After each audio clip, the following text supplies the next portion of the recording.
Of load اور گرفتار افغانوں کے سنسنی خیز انکشافات، پاکستانی شناختی کارڈ اور پاسپورٹ کیسے بنوایا۔ FIA anti human trafficking circle Karachi نے 2 افغان باشندوں کو گرفتار کرنے کے بعد ان سے تحقیقات میں چشم کشا انکشافات حاصل کیے ہیں۔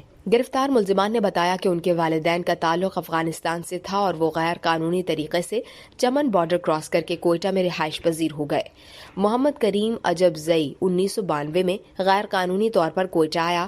اس نے پاکستانی شناختی کارڈ اور پاسپورٹ بنوایا اور سعودی عرب چلا گیا۔ اس کے پاسپورٹ کی بار بار تجدید ہوتی رہی اور وہ دوسرے ملزم عبدالصمد کو ترکیہ لے کر جا رہا تھا۔